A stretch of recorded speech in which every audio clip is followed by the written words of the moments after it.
I'm Coach Dave. Welcome back to Coach's Corner. Come on.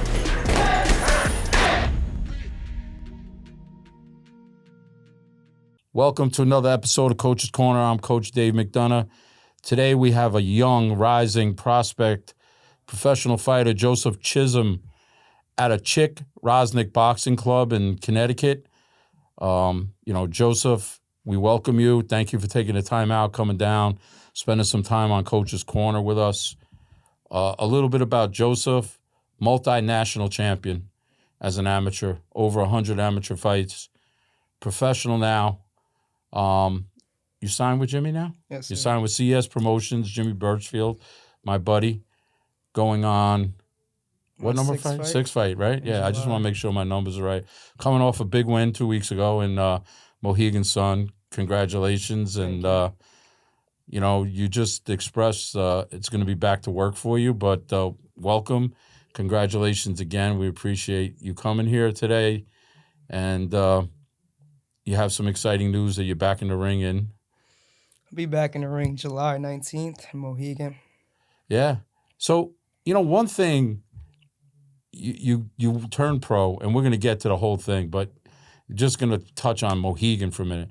You didn't go the route of fighting in these little. You went right to the casino. You've been blessed to. How is that adjustment for you from coming from the amateur? And I know you had a big amateur background, fought in multinationals, national champions, but the pro level, when you go to an arena like that, how was that for you? I mean, it's everything I expected.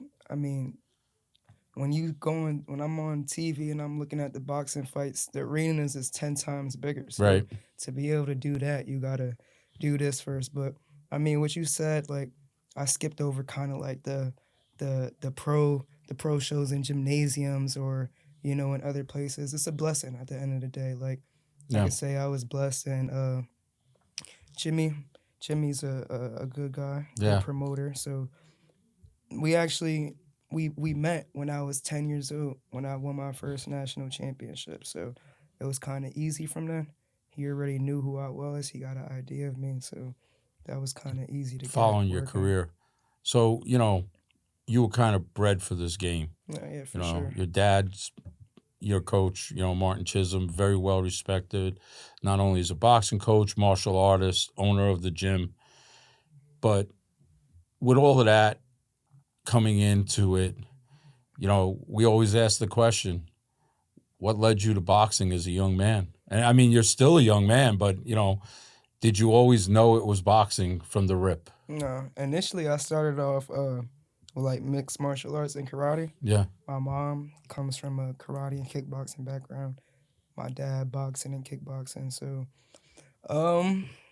initially we just started off with the karate and kickboxing, but I was like 7 years old, and I told my mom, like, when I was 7, my dad opened up a boxing class, and I told my mom, like, I think I'm better with my hands. I could kick, but I was like, it just, me going to be able to punch somebody before they kick me just worked way better. So then from there at 7, I transitioned into the boxing class, and the rest is history. But it wasn't any other sport? You knew it was like, I'm not going to play baseball, basketball, football. I'm small. I mean, a lot of people, they got their hopes and dreams, but being realistic, and at the same time, I didn't have a love for football or soccer or basketball how I did for fighting. After any other sport besides boxing, I enjoy football because I'm fast. I'm athletic, but it's like to take it to a high level. It's like, well, your pedigree between your dad, and I didn't know your mom was involved in martial arts the way she was that you're speaking about. So you already have that. Now you decide to compete. You got both sides. No, yeah, it goes back further than that. My mom's dad boxed. Yeah. My dad's uncles and everyone competed, boxed. So, it's in the family. Yeah. So training as a young man, it's hard to envision where you are today when you start there. But your success as a young fighter came pretty fast. Yeah. In fact, you're still a young pro. Only almost a year as being a pro, a year and change, right? And already 5 wins. You're active as you're going through the process of fighting and learning and going to shows and finally getting to these tournaments where, the level of boxing is a lot higher than what it is in some of the shows. And not to take anything away from the local fighters at all, but, when you go to a national tournament, you're fighting the best of the best around the world. When did it click to you that you were saying to yourself, I could do this? I can do this at a higher level now. I mean, since I was younger, like, don't get me wrong, so I'm gonna answer your question, but since I was younger, and I always competed against the top guys, and I always did. I was always successful. So I mean, I knew I was good. Don't get me Yeah. wrong, like, you know. But then probably like 15, 16, I'm sparring grown men. I'm 17, sparring other pros before I was pro, and I'm just like, like I always knew I was good at this, but then now it's just something like, I could be great. You get what I'm Yeah. saying? Like if I'm already competing with high, high people in the same field as I am, then it's just like there's no reason for me to not go ahead Yeah. and take this all the way. Mind you, I've been doing this about my whole life. I'm 19 years old. I started fighting when I was 5. Yeah, I So mean, it's still hard to kind of fathom. You're still 19 years old. You're still a young man in this sport. And, watching you evolve from an amateur to a pro, I don't think people realize, you've had 5 pro fights right now, going on your 6th pro fight. You're still 19 years old. And a lot of guys don't get that many fights that have been in the game as fast as you are moving through the ranks. And pretty impressive how you carry yourself, your character, your professionalism. But we're going to flip back a little bit here before we get ahead of ourselves at that. As you're training, your dad has always been your coach. yeah, And, he's for people who don't know, Martin Chisholm, very well respected individual in the sport of boxing, not only in the state of Connecticut or martial arts, but, throughout the country. Great teacher, great motivator. Can't say enough. How does that work? Because we were talking a little bit before, and it just seems like I'm getting a lot of father son combinations of training and coaching, and I hear a lot of it's this, it's that, it's this. But how does it work for you? Now I've seen it myself in action, but I want to hear it from you. I mean it works. It works good. That's my dad, mind you. No one. I feel like as a father and son relationship, nobody's going no other man is going to want what's best for you than your dad. Right. So as we in this sport, I always said that to say, as we in the sport, he doesn't take it easy on me because this is a sport that I chose, where it's the path that we going. So he can't. No, he Realistically can't. speaking, he can't take it easy on me. So now I'm getting to an age. I'm older. I don't personalize it. Like when we in the gym, I respect him as a coach. I don't really look at him like, yeah, that's my dad, but I'm not hearing him as Yeah. a dad. I just know, all right, coach is saying this. He want me to execute this, and that's how it goes.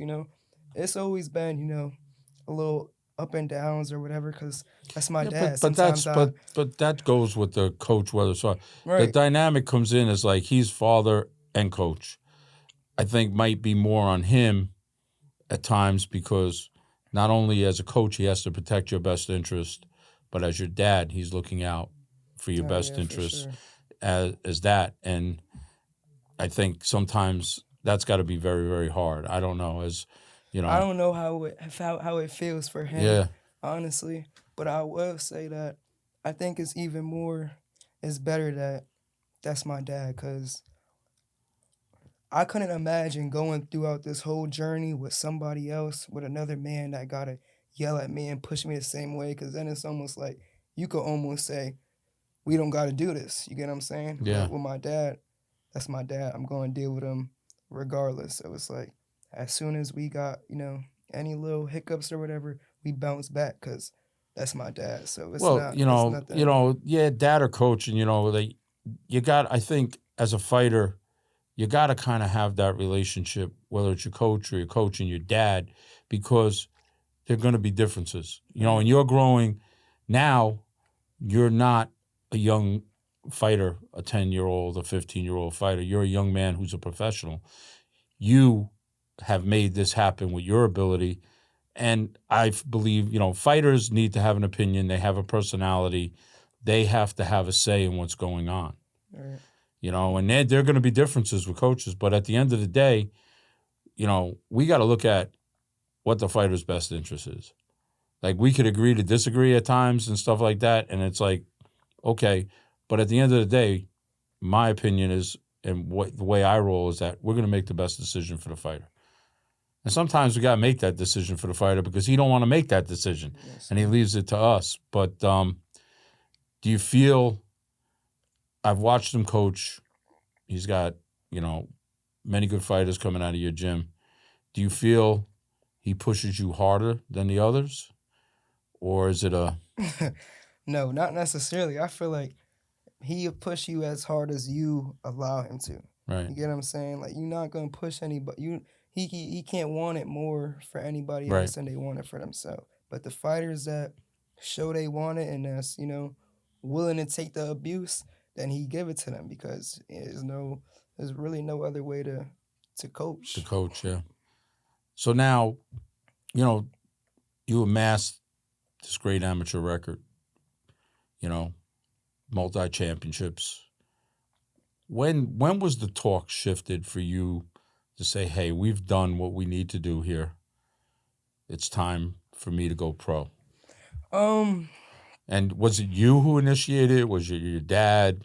Were you guys on that kind of same page, or? We were on the same page because in 2023, I fought in the Olympic trials in Louisiana in December.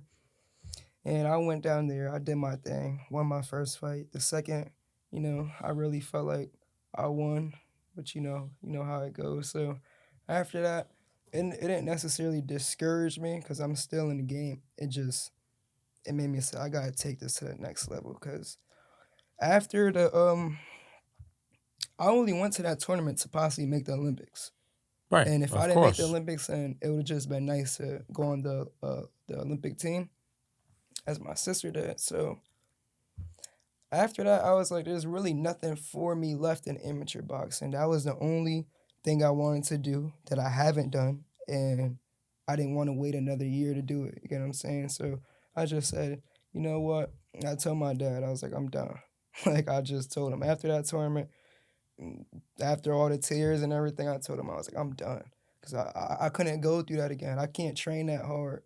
Yeah. And sacrifice that much, and I'm not getting the decision that I feel like I know I should have got. So after that, it was just you have no control in that situation. Yeah.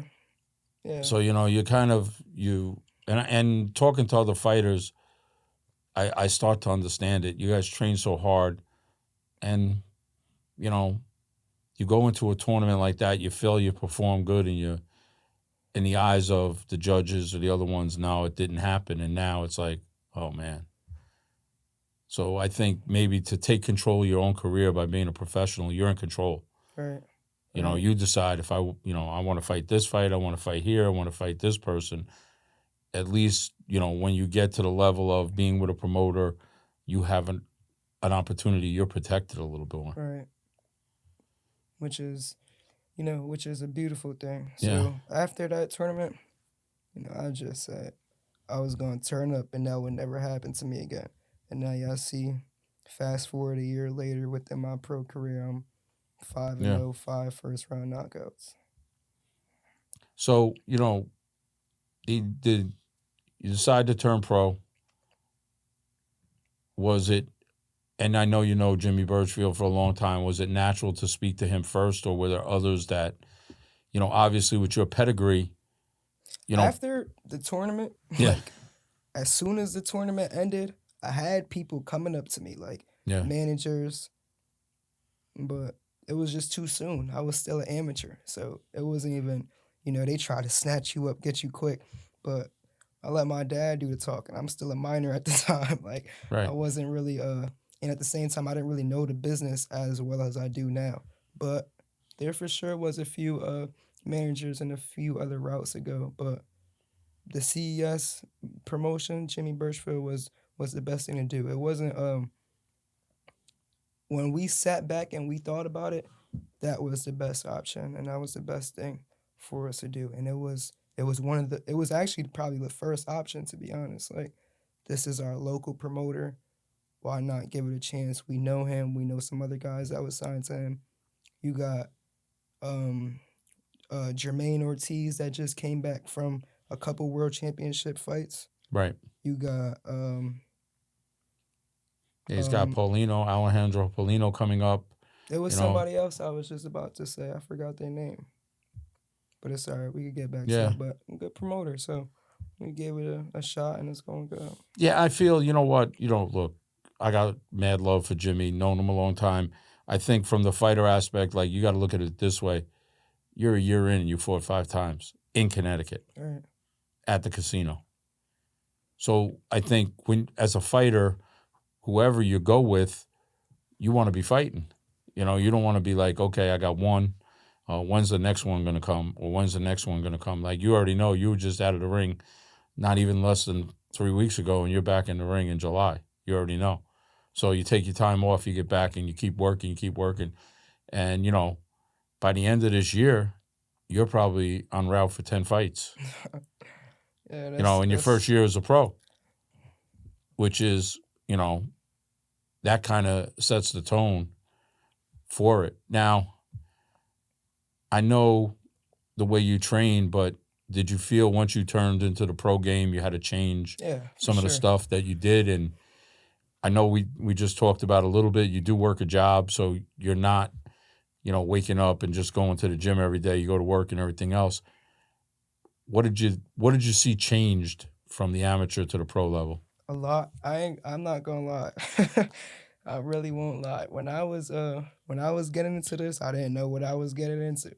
Like, I didn't know it was gonna be this hard whatsoever. I'm built for it. I'm ready for it. We doing it. But well, when you mean hard, what do you mean hard? Like, as an amateur, you might do your little run throughout the day and then go to the gym later, or you might run before you go to the gym, or run while you're in the gym. As a pro, way different. Way different. The training is different. So, like you said, now I do work a job, but when it's getting closer to the fight, I stop working and I'll be training 2 to 3 times a day. So that part, I was like, damn, I knew people train 2 times a day, but it's just to the extent and the consistency. See, it's not even about, like, you could train, but it's about the consistency. Like, now I'm doing this every day, 2 to 3 times a day. I might get a Saturday off. I might not, because I might got to spar that day. See, it was like stuff like that. And then just always being mentally okay. You know what I'm saying? Like, being pro and just being now I'm getting more of a public figure. Like, I can't always let myself be in a bad space, mentally or whatever. Got to watch what I'm doing, stuff like that. It's pretty simple. It's pretty easy, not nothing too challenging. It sounds it, but you know what? Look, you're talking about being mental. You got the skill. You can go in the ring most of the time, carry yourself at a high level because of the skill that God gave you and what you've built. But now, the mental part of this is staying motivated. You're still a young man, okay? You still have a life outside of boxing.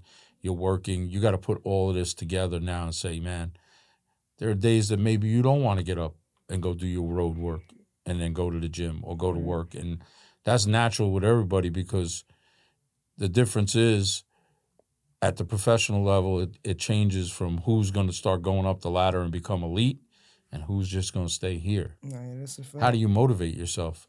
I mean, I stay motivated. I don't want to lose. Put it like that. And I want to be. I'm better than what people already see. You know what I'm saying? Like, what people see of me right now, they think like that's all I have. But I got to show people that's not necessarily it. I got to make a bigger impact. Got to beat some better people. Got to display a better skill case. You know that's coming. You know the opponents are going to get tougher. That's what It's And keeping me motivated, and knowing that they're gonna get tougher. the more that you keep winning, there's going to be a target on your back Yeah. from opponents coming in to say, it's my time to, it's my time against you and stuff like that. And now, like you said, you're fighting men. You're still growing into the sport. What's your daily routine as far as besides boxing? Because I'm sure at the amateur level you were not doing as much conditioning as maybe you are now.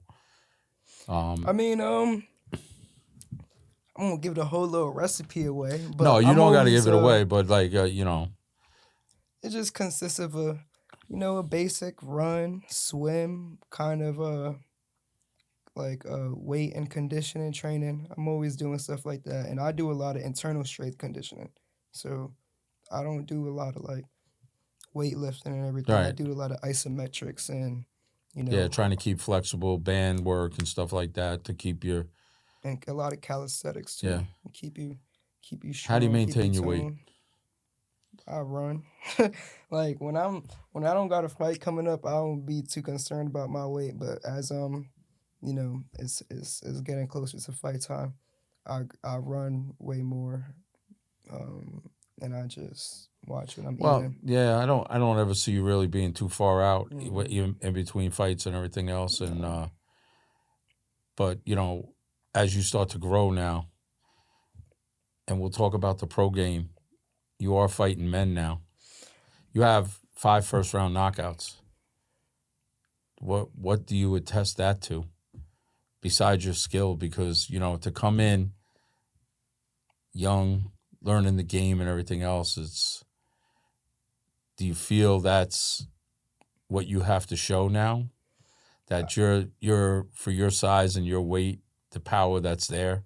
Yeah, I know I hit hard. Like, I mean, a lot of people know that see me fight. A lot of people know that I've been in the ring with, but I got for sure I got some power. I don't really necessarily only rely on that. Like you see in the beginning of my fight, I'm always calm. I start off boxing, but as soon as I see somebody, I could take them out. I go execute it. But since I was younger, my dad had me sparring grown men. Like I'm 11, sparring dudes 16, 19, 25. Like I was always accustomed to getting hit harder. My brothers box, kickbox. I'm sparring them. They not necessarily taking it too easy. So I've always been accustomed to getting hit by somebody bigger than me. So now it don't really bother me. I might walk around 130 or whatever, 128, 132 sometime.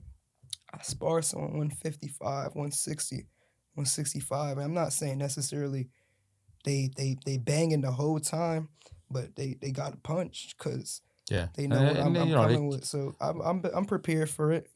For somebody that's bigger, for a grown man. It don't make no difference. We around the same weight. I could take a punch. yeah. Now fighting at home for fighters. You've been blessed to fight in the state, so you have your support of not only your friends and family, people at the gym. You're starting to build a fan base. Do you find that as like a distraction for your training, or you've only known pretty much besides going to national tournaments, fighting at home, training at home. Do you see that always being the way it's going to be for you as you go through your career, or is it a distraction for you? It's not a distraction. I'm not gonna lie. I love the noise. I Yeah. love the noise. I love the attention.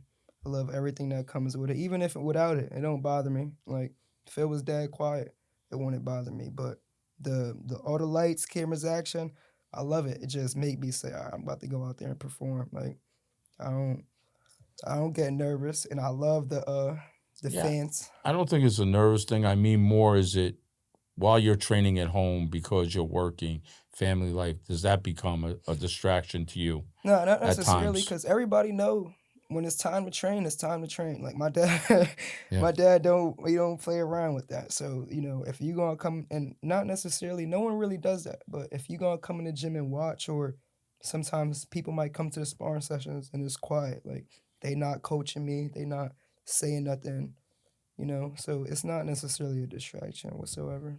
I don't because like I said, they not allowed to to really be in my vicinity when I'm training. So Yeah, I mean, that focus, I know some guys like to be away. Some guys would prefer to be home. They're comfortable and everything. Right now, you're in a comfortable setting yeah, till, now being in the gym now, you're the high level pro.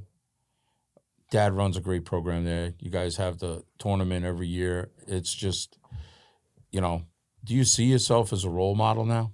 yeah, but low key, it's always been like that because my dad always ran the gym, and I've always been like top fighter in the gym. So regardless of like my age, people look up to my skill or they admired my skill.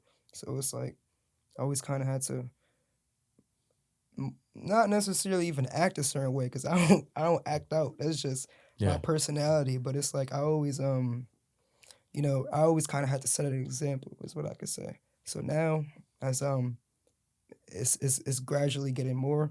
It's not really an issue because I'm always around the little kids in the gym. I'm working with them, even my peers. I'm working with them, so it's not necessarily an Yeah, you issue. don't feel that as what's the reaction with the little kids now? Because yeah, you've always been the fighter out of that gym, but now you got the professional Yeah, because on now you, they and it's that word professional. Not to take away from amateurs, not to take, but when you turn professional at any sport, that just kind of it validates you. solidifies it. It Yeah, validates you as an athlete. for sure. So It's exciting. They be excited. Cause now they starting to come out to the fights more. Before like couple of the little kids came out in the gym, but now like more of the little kids coming out to the fights and they really seeing like how I perform. When we in the gym, we got different class schedules, so they don't really see me spar. They don't really see the intense training. They just know Joseph's coaching them or whatever. But like now when they see me implementing the stuff that I'm coaching them about, then it's like, okay, this is kind of serious. Like then I could see that they kind of excited when I come in there to train them now because it's yeah, he's Joseph. starting Like to lock in now, and yeah, it's like, don't bother him, leave him yeah. alone, let him try. When you were growing up in the gym there as a young man, who were you looking towards in as athletes that were, hey, I want to kind of mix my style like this, add to me. You have your own style. Where do you gather that from? Where did that come from? When I Besides was you younger, creating it, but we always take a little bit of something from or somebody, and when you I know, was younger, my dad had me watching a lot of Floyd, had me watching a lot of Andre Ward, agility fighters, real athletic fighters, because that's how I was. Now you see me in the ring, I'm fast, I'm powerful, I do this. Well, you didn't see everything because I haven't got the chance to show you, but watch a lot of old school boxing because would you say you're a combination of Floyd and Andre Ward put together, speed and power? watch a lot of Roy Jones too. But yeah, those is probably Floyd,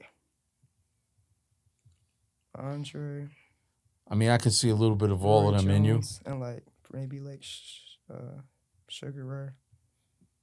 But other than that, I never really like looked at a fighter and said I want to be just like that. Like I've never been because I always Yeah. have my own fighting style. I just take little things, Yeah, and I think that's what implement it. makes fighters unique, because if you look at the sport, right, we haven't seen another Floyd.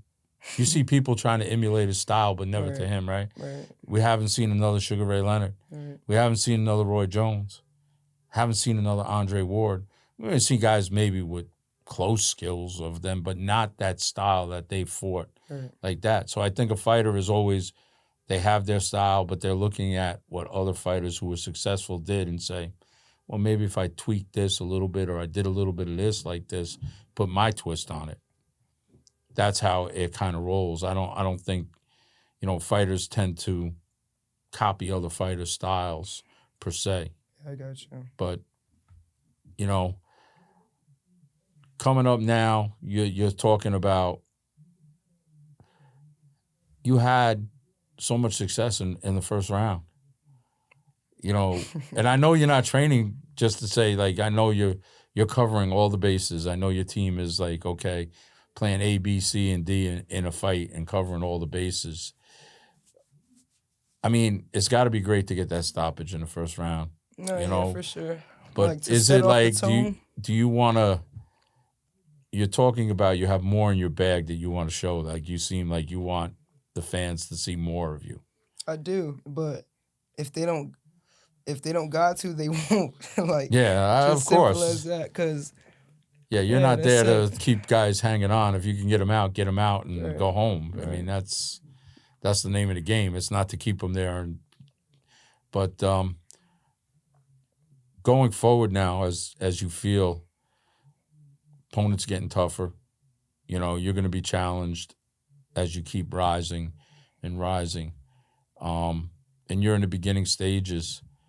Who do you look at that you say down the road, I want to be, this is a guy I'd like to fight or target, or as you keep growing as a young fighter, is there names out there that you're, not to put the horse before the cart, but there's got to be people that you and your team are talking about, like eventually this is what we want to target. I'm not gonna lie. I love Inoue as a fighter. I love him as a fighter. I said that would be great competition, but only thing with that is he's older. He's like 30 plus, so that really might not work out too good. Yeah. Got a couple other people in like the top of my weight class, but I ain't really been looking at them only for the simple fact that I don't like the way they fight. So it's not too interesting to me. As soon as I see the competition, up there and I see what they're capable of, I just say, okay, when I get there, I'll get there. But like right now, I'm I mean, whoever they send my way, you're still in the building stages. yeah. You So I know, don't really like. There's not too many big names in the 122 division. I'd have to go up to 126. I got some people up there that I could give you, but I'm not there yet. So it'd be pointless. how many more But, fights do you feel at 122 you're going to see? oh, I'm going to be here for a minute. Okay. Because I can make the way easy. I'm going to be at 122 for a minute. But I know, like, eventually throughout my career, I could get up to 130. Only because, like, my power and my skills is good enough for Well, that and weight still, class. you go back to your age. The natural progression is, look, you can go up in weight.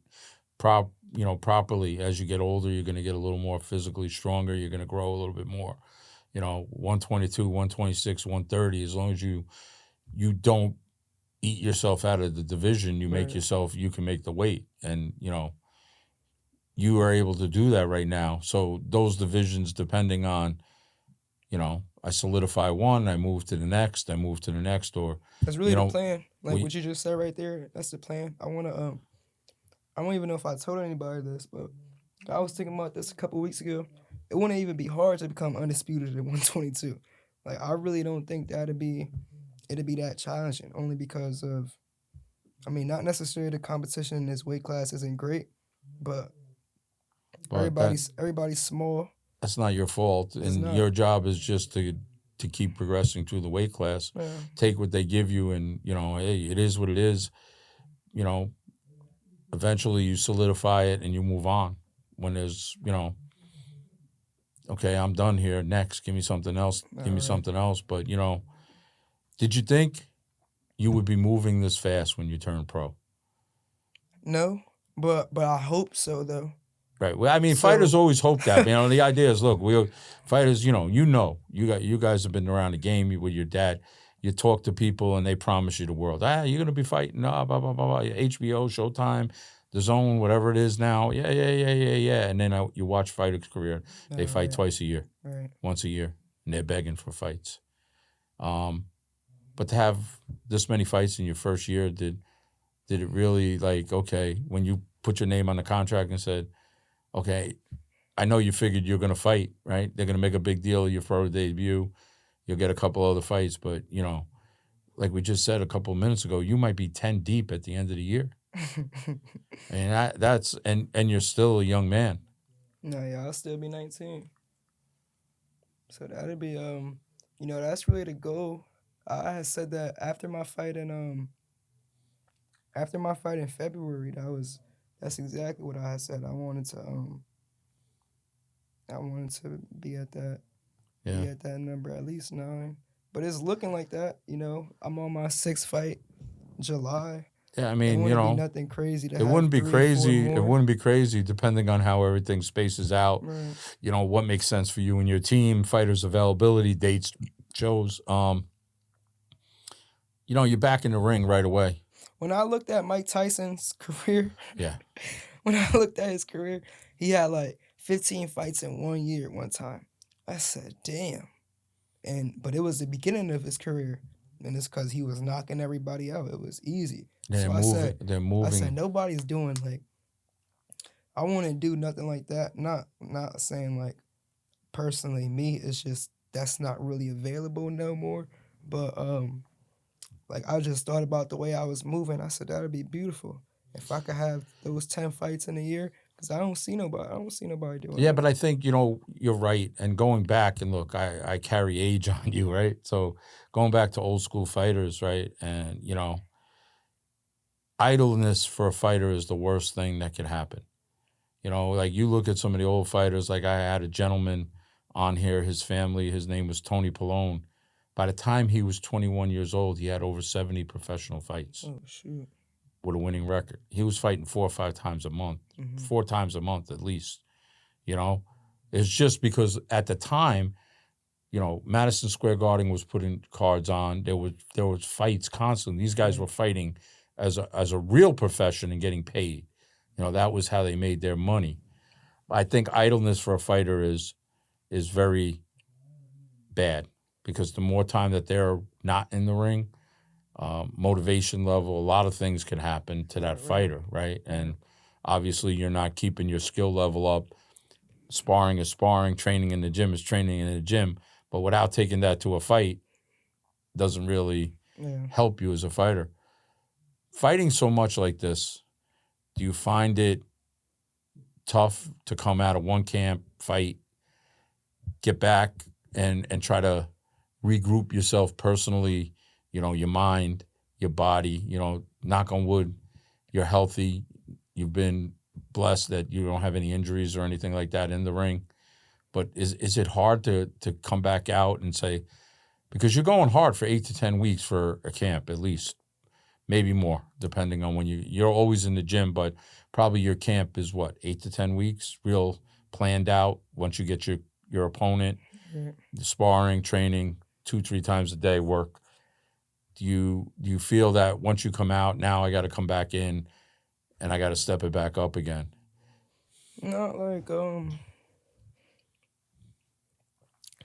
not necessarily. Only because my fights end kind of quick. So but we know that's not going to be the reality. Or you know what? Maybe you're blessed and it is, and we see a young Mike Tyson in you is coming up, and you just putting people away early in your career. But to keep getting back, and you say no, but how do you maintain that still? Because it's like I feel like I got more. Even all right. So after the fight, we're ready to go spar realistically because it's just like I feel like I didn't get enough off. So I take my little break out the gym, but getting right back to it never been hard for me because it's like I'm at a point right now that this is the time to do this. You get what I'm saying? I'm at the beginning of my career. I'll take as much fights as I can, train as much as I can, because you see these pros now, they fight 2 times a year, maybe 3 times a year, getting their body right, because they camps is 12 and 16 weeks. So it's like, I'm not at that point yet. So I'm not concerned that I'm still young, I'm still healthy by God's grace. So it's like, I'm always ready to jump right back into it. So as long as, I'm good mentally, back to what I was saying, you good mentally, my physical is good. So it's like I'm always ready. I'm ready. Yeah. So, we were talking outside with your dad prior about, boxing in the state of Connecticut and the fighters that are here now. You're part of a young class coming up in professional level in Connecticut right now. Yourself, Lefty Marrero, Ali Feliz. I think I'm missing somebody here. Definitely missing a couple people you got. Which I You got jumping. Doug, Marquand, Yep, Douglas Doug. Marquand. Um, got the Fosters. You Yep, got Willful. got my boy out of Danbury.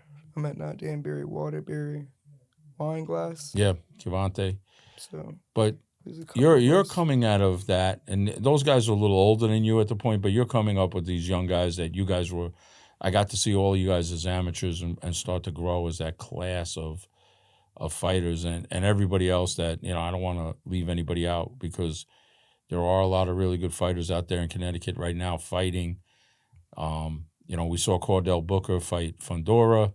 Right. That's what I was gonna say. Remember the person I was missing? Yeah. That's the fight I was. So it's people look at Connecticut as like, well, you got boxing there? Yeah, we got boxers here. Believe it or not. How do you feel as this? And you've been all over the country, and do you feel a sense of like, hey, I'm part of something here. I want to make not only a statement but build my legacy? No, yeah, for sure. Like, I feel like legacy goes past the people who know you. You know what I'm saying? It gotta extend to the people that don't know you, and that's when you really done built the name and solidified what you were doing, whatever, regardless of whatever sport or entertainment business you're in. Me being so young in the game and growing up, I done sparred everywhere. I competed everywhere. So me personally, I'm content about how people feel about me because I don't know about everyone else. I know people know me. And I know, like, I done been told this from some greats. So that's why I don't really, I know my time is coming. I don't really feel no type of way, but one of us is going to put Connecticut on the map. And when that's done, then it's like. But I think it's as like, whether it's one of you or all of you, everyone is very multi-talented individuals in their own way. I just think it's very unique when you have a class of fighters anywhere that come up through the ranks like that and, really can not only put the state on the map, but put boxing on the map. Because you guys are all young. I sit and I talk to you, and you're an old soul. You talk like you're 30 years old, like you got 30 fights in and you've already been here, but you're just a young man who carries himself very, very well, very professional coming up in the sport, and very humble. And I know that's because of your dad and the way you were raised and coming out of the gym that you come out of. So I think it's a very unique situation like that right now because you've been around, you see people, but it's like, okay, everybody's helping each other to rise the ladders. Like, you know what? Whoever's on these shows, now they're coming to see you. They're coming to see who else is on the show with you. So now they get to see your skill. They get to see other people's skills. And now your skills are going out to not only the people in our area, but now across the country, you're building your fan base. Do you think your fan base is starting now more as you're a professional, but because of your amateur background, you were already there. Yeah. People knew who you were as an amateur. I think it's nice because a lot of the people that I came up with in the amateurs, that's like we were around the same age bracket. We all kind of went pro around the same time. Like a lot of the top ones, we all kind of switched pro. But now, obviously they doing their thing, they looking good. But now they seeing me like I'm not gonna lie. Everyone always knew me. I could fight like as an amateur. I was the top one, but I never had that like recognition that I feel like everyone else had because I didn't go to every single tournament. And then a lot of tournaments that I did go to, they did a lot of BS. So it was just like, but now that I'm pro and they seeing like the journey that I took, then it's like I see a lot of them. They tell me certain things. They congratulate me, and it's nice because now, we all doing our thing. We in separate weight classes. Yeah, of course. Not a, speaking about your amateur background and stuff, saying that you didn't go to tournaments or whatever, do you feel the amount of amateur fights that you had too much or too little? Because my version of as a coach, like I take quality over quantity. So if you get a amateur fighter who's very high level like yourself, we want to fight in that quality tournament. So it might not be 50 amateur fights, 100, 60, whatever. It might be just 30, but give me 30 quality. Give me 40 quality, because at the point, how are you growing? And now I don't even want to get into the politics of amateur boxing, because we know about that. It's there. You know, who gets what, who gets scoring, who don't, who's a favorite, who's not. Right. You know, unfortunately, it's not a level playing field all the time. Right. How is that? I mean, because that's got to be discouraging. Yeah, it definitely was. Like, I've been to enough tournaments, and to elaborate on what you said earlier, like I feel like I got just enough fights. Like with my amateur experience throughout my later years as amateur, I didn't go to every club show. I didn't go to every local show. You picked and choose, which was Me and important my dad for you. picked and choose. So, but now, because look, at the amateur level, not to cut you off, you know, in your weight class, you can be continuously fighting the same people over and over again. Right. And if you're dominating them, what are you really getting? Like, you know what? Like, take a club show. I get the whole thing. Why are you going to keep going to every club show if you got to fight the same A, B, C, and D fighters there because there's no one else in your weight class? You've already fought them.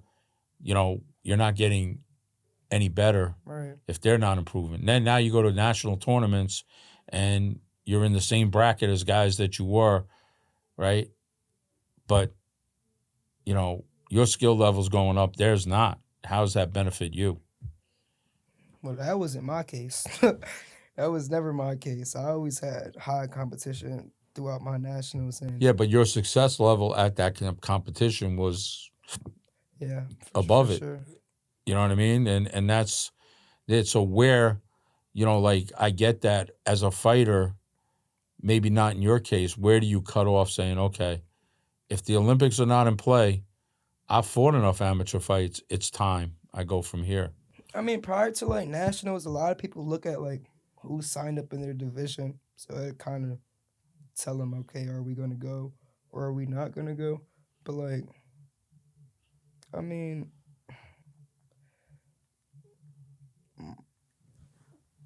people do what they do. That's not necessarily beneficial. Right. So like, put it like this: in my state, I mean, like in my shoes, when there wasn't no real competition left, I started sparring pros, and I started sparring older people and bigger guys and people that I know that's other national champions, but that's a higher level and that is trying to do the same thing I'm doing. So it's never like dull. It's never like I'm not learning, and I never have sparring matches where like, you know, I'm doing good, but I never have sparring matches for real where I'm beating on somebody. It's always great working work. on something. Exactly, because it's not, I'm not saying like I'm not getting my shit off, but it's more so like you supposed to be working with people that could work you back. You feel what I'm saying? So it's only gonna benefit the both of y'all. And for the most part, everybody that spars pro fights, more pro fights than me. So it just give me, and they tell me little things. They show me some tricks. So it just give me the validation that I need going into my fights, knowing like, all right, who I'm about to fight is not better than the 12 rounds that I just sparred. So that's the idea of like, you know, people who are outside of boxing or people who are just starting don't understand what a sparring session is. It's not a fight. It's not, okay, you might be better than the guy you're sparring. You might not be. Whatever the case, you might be even. Okay, but they're there to work. But what you just said is you got to work up. For me, as a coach, you got to spar better than what you're going to fight. Yeah, for sure. Because if you're sparring better, right, and I'm a little superstitious, you know, I want my guys to be a little humbled during sparring. So, like, I want them in their head thinking, like, man, I really didn't do what I was supposed to do, or I've, you know, Because if they have that, but they're working well and they're getting good sparring, as a coach can see, you're making progression, you're working on what we need to work on for the fight, okay, I'm good with that. If I go into a fight sometimes and a fight is going through everybody in sparring like water, I don't feel very comfortable. Right. I don't feel he was challenged enough during sparring. Gotcha. I feel like maybe we missed something. So I want him to be, like you just said, challenged, fight better than what he's going to fight, spar better than what he's going to fight, and work on certain things. Yeah, for sure. You know, and your reputation now as that, because people come to you now and like, look, we've sparred with you. I've seen you as an amateur, seen you as a pro. You worked with guys that we've been around. They know you can work, and they know your skill level's high, and that you're going to challenge a fighter. Right. So they're going to get answers of whether, okay, is my fighter ready or not? What does he need to work on? But also, it's, as you know, sparring's hard to get. Good sparring is hard to get. Like, to stay at home sparring or not travel too far sparring. And I know you guys travel too, but like, you know, you're not getting on a plane flying to California, you know, and then flying back and stuff like that. But you want to be able to get that good work here like that. And, you know, so people are seeing you now and they're like, they knew you as an amateur. They know you're able to handle yourself with this sparring. Now they see you as a pro and they're saying, okay, I need my fighter to work with. And with all the local guys coming up, you're able to work with upper weight classes to an extent that, you know, it's safe for you, depending. And then look, I found it pretty amazing. You sparred up to the week of your last fight. Is that always the norm for you, or is that just because we need, what was it? Because, I mean, that was, and I'm not going to say, you did some rounds that night. And that was a couple of days out before the weigh-in. It was like Tuesday. Yeah. Yeah. It was like Tuesday of fight week. And I said, I was like, I meant to ask your dad. I'm like, okay. Whereas most guys would have been done. Yeah, 2 weeks before. Nah. I'm not was gonna it, say did you need the rounds, or you felt that, you know? He just wanted to see me. All right, put it like this. I had a great sparring session like the week before or something. Yeah. And so I guess he just wanted to see me perform like that one more time before the fight to solidify in his head, like, all right, you good. So then we just worked that day. But that's not necessarily a norm all the time. But what I will tell you is, since the fight is over, I injured my hand before my fight. So like the first, like, I wasn't gonna say that the way you said it, because I noticed that night. Yeah, like the first week into camp, my first sparring session, I threw a mean uppercut and hurt my hand. So I had to take like a couple of weeks off. It was swollen, a little sprain. But then when it recovered, obviously. Then I had to. He was like, all right, you gotta spar. Because initially he just said, he said, you just gonna do a high shadow boxing and major cardio. He said, you can't spar. But then it started getting better, obviously. Everything was good. So he just wanted to see me work, which was good. But that's not a normal thing that we usually do. We don't usually spar the week of the fight now. So everybody's different, right? Yeah. When you guys get your opponent, do you and your dad sit down and plan the camp out, or is pretty much, Dad, you figure it out, this is what we're gonna do, you know, you set the schedule, this, that, or No, I don't set the schedule. You don't get involved with that. Right after, when it's camp, that's not Dad, that's just coach. Yeah. So it's just like I gotta Right. respect it and listen to what he say. But do you have a say in the opponent you're picking with him? Yeah. Like, okay. Put it like this. You heard me after my last fight. I told him, send him through and I'm going to sign it. But for sure, they call my dad. And then my dad calls me. But I tell him, like, yeah. Like, you don't even got to necessarily tell me who it is, because I told you I'm ready. Yeah, I'm ready for anybody. So he called me. He just called me like 3 days ago telling me they called him about somebody. They wanted to see how I performed with him in the ring. I said okay, but it didn't end up falling through. So it is what it is. So, you got a family dynamic, right? Mom, dad, brothers and sisters. What's the competition like with your brothers and sisters? I mean, all right, put it like this: I'm 19, my sister's 20, the other one's 21. So it was like when we grew up together, we raised by the same people, bred by the same people. It was hard. My sisters used to beat me up. Like, and mind you, we wasn't, like I told you, we started off karate. So what? They kicking the shit out of me, punching me, sweeping. They was mean. Like, but that's what bred me for it, to be honest, because after that, when I got a little older, like I never let nobody, no male, do that to me. I mean, I'm lying. I'm like 6. I told you, I was always sparring with people. I'm like 6. My dad got me sparring people 11, 12, kicking my head off. But then when I got to a certain age, I was like 11 or 12 years old. I was like 11 maybe. Sparring my sisters. And then one day, I just said, oh shit, I can't hit them the same.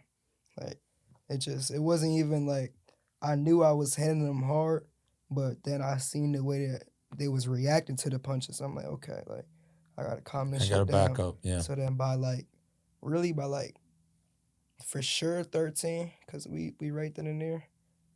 For sure, like, my 12th year, 13, I'm well controlled. Like, I could spar them like that, but it wasn't the same. I couldn't do it like that with them. But my brothers, see, when I couldn't spar my sisters no more, spar my brothers. My first couple of years sparring my brothers, I don't know if they know it or not, but I feel like they was really trying to hit me. Like, they was really trying to hit me hard, take my head off. But my Well, movement, you my gotta movement always been good. you gotta figure that But put it like sibling this. rivalry. You know, older brother wants their little brother showing them up. One of my brothers, he not that tall, like 5'7", 5'8" ish. My other brother like 6'1", and I'm small. So me sparring him at like 13, 14 was, I hated sparring him. Like, I hated sparring him. But now, like, we older, we work. We don't gotta bang each other out. They know I'm tough. Like, it's not to that. We just work science. Sometimes my brothers come in, we play around with the hands, but I mean, it's not no sibling rivalry for real anymore because I'm kind of the only one competing. Yeah, so. well, you might have to check them now, and they don't want to be checked. They don't. Nah, they still got it. You know, They still got it. but that's got to be a tough barbecue over there if somebody gets out of hand. But that's the funny And then you part, got your like, dad. Forget about it, Nah, man. You yeah, know, that's- like I said, I've never met your mom, and I don't want to take anything away from her. But I know your dad. If he gets going, Nah, yeah, like my But- mom not that aggressive. well, that's Like, good. The males, we all aggressive. But it's crazy because we all know how to fight and everything. We don't fight. Like, we ain't never had no real fights. We all respect each other. Yeah, well, my that's- dad don't allow none of that. No, he runs a great. Listen, it's just. For the young kids and everything, he runs a really nice program over there, and I watch him and I listen to him talk, and it's really impressive. But you lived the life of a fighter as a young man. If it wasn't fighting, what do you think it would be? Like, what else? Like, you're 24/7. Work, fight, work, fight. What is it that when you're away from fighting? What is it for you? What is it that gives you your little bit of peace or that calmness that you turn to and say, okay, I'm going to turn it off today. I'm not going to think about fighting. But, what is it? Because everybody's got something, guys read, whatever it is that they do that makes them have a little bit of peace outside of the sport. Honestly, like, now that I'm getting older, I like to go out to eat. Like, that's something that I do way more often. I never I ate when I was younger. We just never, too many kids to go out to go out to eat for real. But that's what I like doing now. I relax. I stay in the house for real. I mean, don't get me wrong. I go out time to time, weekend, whatever. But I like staying in the house. Like I don't. I used to play the game. I don't really play the game no more. Well, I'm now, getting old, man. well, I work, I go to but the gym, and I relax. That's what I like well, doing. you made a statement earlier, right? This is as a fighter, you told after your last fight, just bring them all, right? This is your time, and we've seen in the past successful fighters, unsuccessful fighters, good decision making by people, bad decision making by people, whatever it is, in the sense. I keep going back to you're 19 years old, you're still a kid. You're still, there's life for you to enjoy, not only being as a fighter, but you're a human being. And you know what? To see how you do that and maintain that, I think that's an attestment because there's a lot of professionals out there that aren't that disciplined or at the point where they're like, say, okay, I have my time in my career right now. I need to focus on my career. Mm-hmm. Going out, all that stuff, yeah, that's great. It's good to enjoy yourself, whatever. But right now, I'm going to focus on my career. You got a lot of positive people in your life.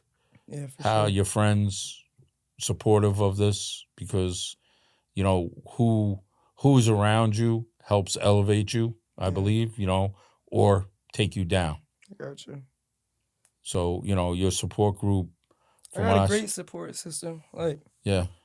I got a great support system from my mom to my dad, all my siblings, my cousins, my aunts, uncles, like, and then just people that believe in me. You get what I'm saying? I got some sponsors. Yeah, you have, let's talk about real quick because I don't want to kind of leave them out. The namesake of the gym and the people behind the gym that obviously have been helpful in your career as an amateur to this. You know, and I think being a fighter alone is hard without any help.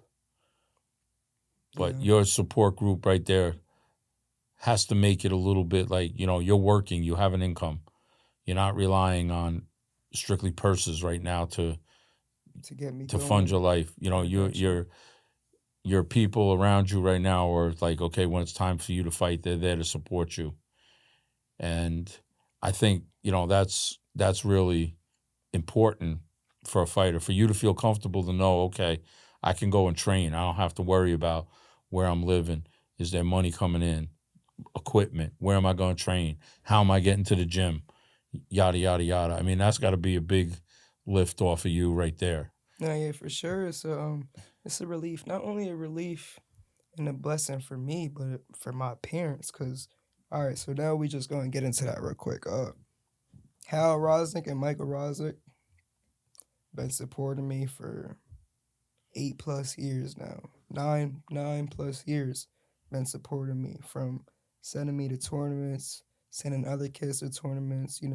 Just everything all around that a sponsor will do. They done that and more. But you know what? And a lot of people, and I don't know of them from your gym and your dad and everything.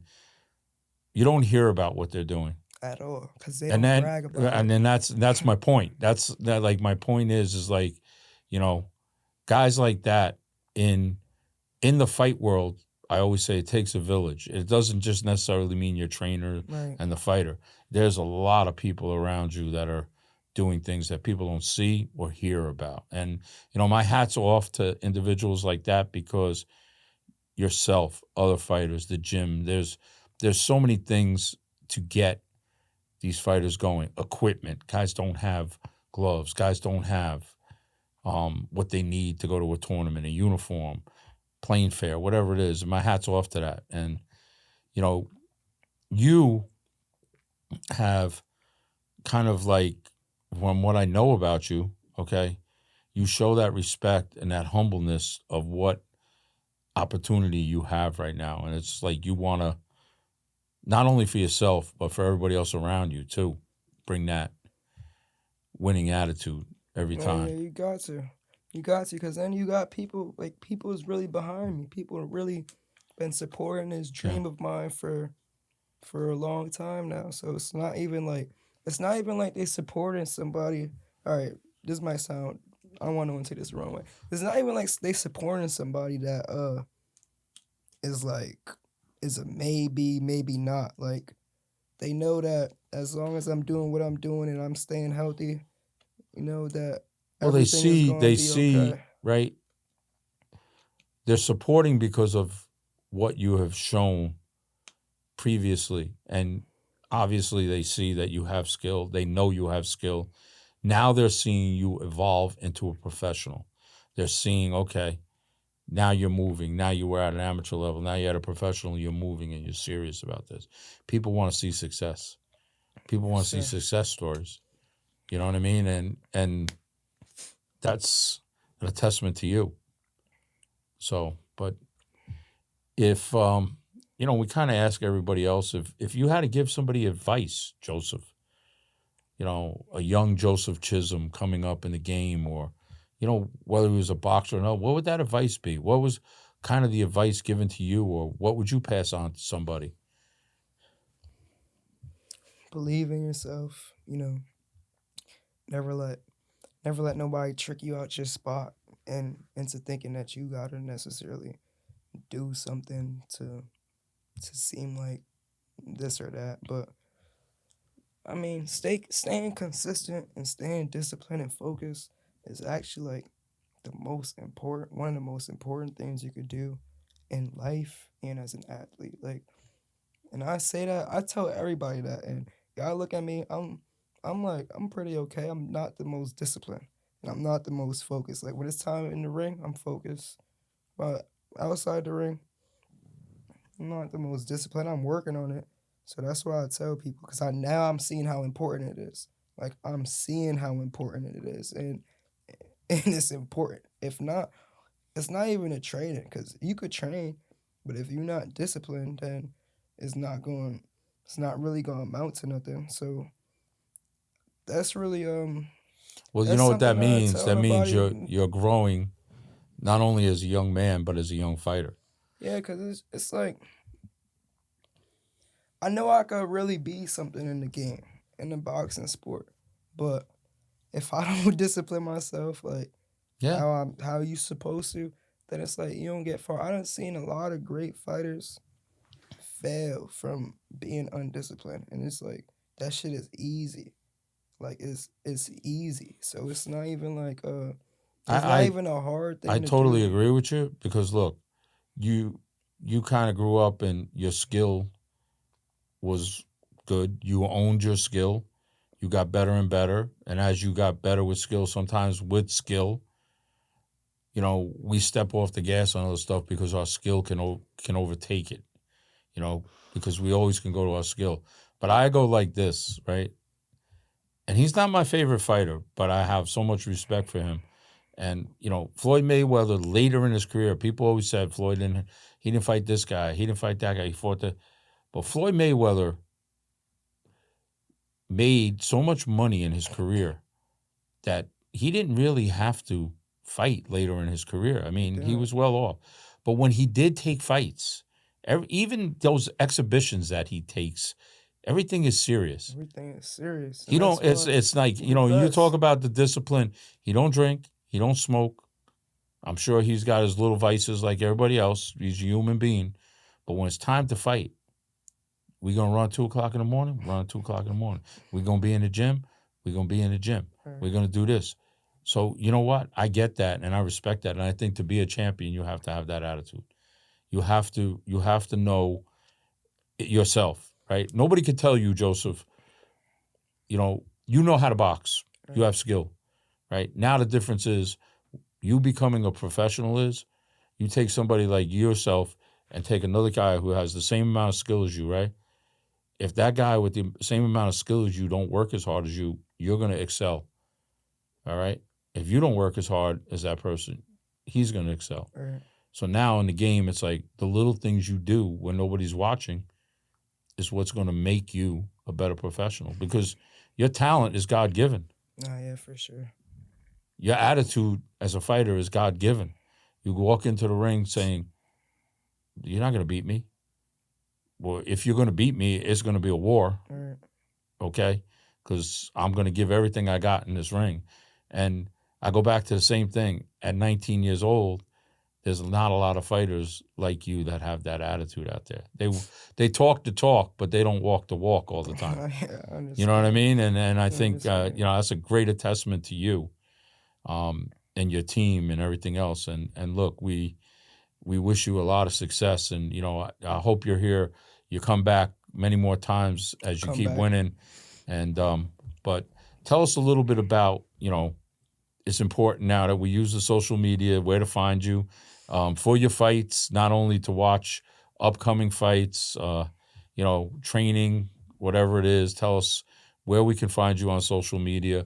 And one other quick question, I know, before we get into that, how is social media meshed into your training?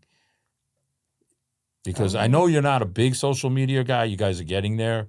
But do you feel like as you're going up that this needs to be more for you, or you're kind of you're okay where it is now and let somebody else handle that? Or like the social media? Yeah. Nah, yeah, definitely. When I'm like gradually, I really do want somebody to handle it for me. Only because I don't stay active like that. Like I'm not. Well, you got gonna to focus on fighting and everything. I'm I not get gonna it. be here Listen. It's a recording job all and the a half. time. Like, cause I put it like this: I do real training. I'm training Yeah. in the moment, so I'm not gonna stop me hitting the bag or doing mitts. Yo, can you take this video? Like, it'll have to be during the training camp where I have my video guy say, Right. yo, I'm in the gym Tuesday and Thursday. You could come from 7 to 9, and then he just does his thing. He don't bother me. I'm doing a free workout. I'm doing whatever. I could be stretching. I could do whatever. Yeah. Just And get the content. yeah, like, well, he does it because he got the eye for it. I don't. I Right. do what I do normally in the gym, and I let him work on that. He edits the whole video. His Right. name, I'm about to put his Instagram on here because he doesn't only do my videos, but he does a lot of. He's a high school kid. He just started doing a lot of other. He does like the school sports. You can find him on Instagram at KAY_flicks FLICZZ. But me, you can find me on Instagram at JElite, J_ELITEEE, or just look up Joseph Chisolm. But the social media, I'm not big on it. I'll post like my dad like taking videos for his archives or his social media, actually. Yeah. His Facebook, you could find it probably like Martin Chisolm. Martin Chisolm on you could Facebook, find his Facebook, Martin Chisolm. But find way more content on his than mine. But like, all right, put it like this. I think it's important only because social media is so big and social media is international. So it's like, yeah, you're going global, it's definitely it's helped the sport. And look, I didn't grow up in the social media age, and even I'm getting to that point now of it. But we got July 19th coming up. Mohegan Sun. yes, sir. CES Promotions. When's camp gonna really kick off? Or you already full blown, or you just dipping your foot back in the water? In a couple weeks. Just training right now. Just training right now. It is definitely going. All right. I already know when it's coming. Yeah. Well, listen. We hope to talk to you before the fight. Hopefully. Yes, sir. Come up there, talk to you guys at the gym a little bit. If the time warrants it, I'll talk to your dad. But we appreciate you taking the time out. Wish you big congratulations on your last win. Thank you. Success in your career, and once again, Joseph Chisolm, one of the rising prospects in the state of Connecticut and in the boxing world, not only in the state of Connecticut, but, keep an eye on this young man, currently 5-0, 5 knockouts in the first round. He's a force at 122 right now. Keep an eye on him as he grows. Again, can't thank enough people for watching us, subscribing, Coach's Corner CT on YouTube, our sponsors, FarmStrength. I also want to thank Foundation in Brookfield. They're always there for our fighters, supplements. They have the hummus meal prep. So if you guys need to get your diet right, you want to lose a few pounds, you're cutting weight, go speak to Joe and Sue Ann up at Foundation in Brookfield. Sue Ann Chiato, she is a licensed nutritionist. So if you need help with your diet as a fighter, as an athlete, please go see them. Always been supportive to us, and they're great people, knowledgeable people. So till the next round, this is Coach Dave McDonough. Train hard, train smart, and we'll see you in the next round.